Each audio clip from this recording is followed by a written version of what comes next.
আসসালামু আলাইকুম ভিউয়ার্স, আপনারা সবাই ভালো আছেন। আজকে আমরা 1036 স্কয়ার ফিট জায়গার মধ্যে 3 রুমের একটি বাড়ির ডিজাইন দেখব। তো আমরা এখানে আজকে 2 তলা ফাউন্ডেশন দিয়ে 1 তলা কমপ্লিট, 2 তলা কমপ্লিট এবং শুধুমাত্র ফাউন্ডেশনে কত খরচ হবে বিস্তারিত বলবো। তো অবশ্যই আপনারা ভিডিওটি শুরু থেকে শেষ পর্যন্ত দেখবেন।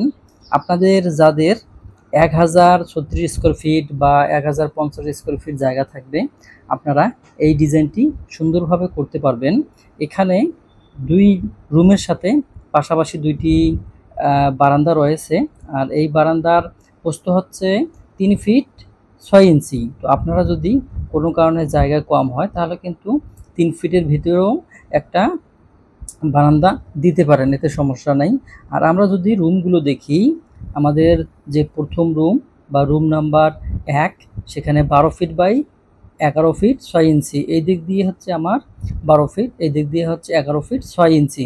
এই রুমের সাথে আমরা 2টি জানালা পাবো, একটি আমাদের বারান্দার সাথে, অপর সাইড আমাদের এই পাশে।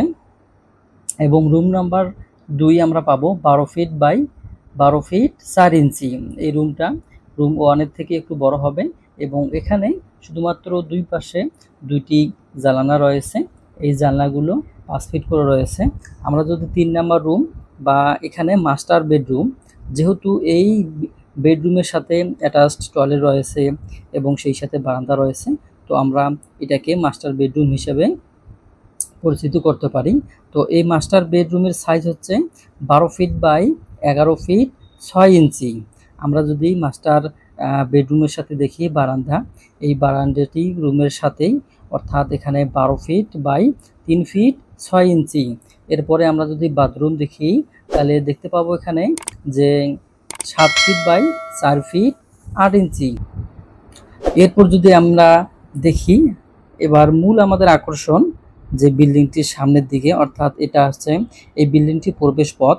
তো এই পথে সামনের দিকে সিঁড়ি রয়েছে, সিঁড়ি দিয়ে আমরা এটার পিএল বরাবর চলে আসব।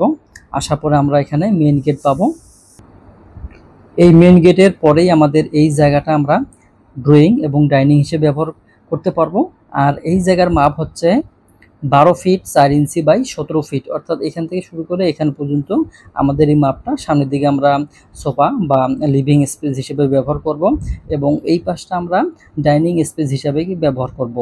এই ডাইনিং স্পেসের সাথেই একটি কিচেন রুম রয়েছে। এটা মোটামুটি মিডিয়াম সাইজের একটা কিচেন রুম।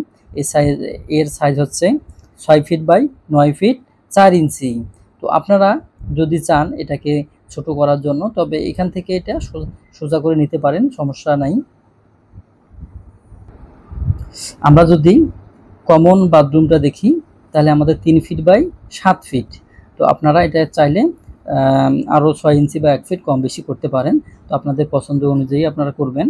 এবং আমরা যদি এই দিকে তাকাই, তাহলে আমাদের কিন্তু এখানে সিঁড়ি, মনে রাখবেন যে এই বিল্ডিংটি প্রবেশপথ এই দিকে এবং সিঁড়ি এই দিকে রয়েছে। আর এই সিঁড়ি আমাদের এখান থেকে শুরু হবে, হওয়ার পরে আমরা এই দিক দিয়ে আসবো, এখানে চলে যাব ফার্স্ট ফ্লোরে। এইভাবে আপনারা যদি 2 তলা 3 তলা করতে পারবেন। আমরা যদি এখন খরচের ব্যাপারটা বলি, তাহলে আমাদের এই বিল্ডিংটি 1036 স্কয়ার ফিট।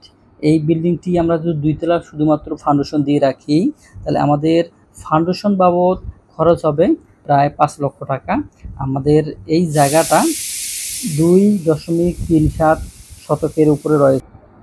আমরা যদি এটাকে কাঠায় নিয়ে আসি, তাহলে আমাদের 1.43 কাঠার জমির ভিতরে এই বাড়িটি ডিজাইন করা বা নির্মাণ করা সম্ভব হবে। আমাদের এই বিল্ডিংটি যদি আমরা 2 তলা ফাউন্ডেশন দেই, তাহলে আমাদের কিন্তু 5 লক্ষ টাকা খরচ লাগতে পারে। এবার আমরা যদি এই বিল্ডিংটি যদি আমরা 1 তলা কমপ্লিট করি, 1 তলা কমপ্লিট করার ক্ষেত্রে আমাদের প্রায় 16 লক্ষ টাকা খরচ হতে পারে। অনুরূপভাবে আমরা এই ডিজাইনে এবং এই সিস্টেমের যদি আমরা 2 তলা করি, তাহলে আমাদের খরচ হবে আরও 16 লাখ টাকা। আমরা যদি 1 তলা এবং নিচতলা আমরা যদি কমপ্লিট করি, তাহলে আমাদের 16 দুগুণে 32 লক্ষ টাকা খরচ হবে। সেই সাথে আমাদের ফাউন্ডেশন খরচ আছে 5 লক্ষ টাকা।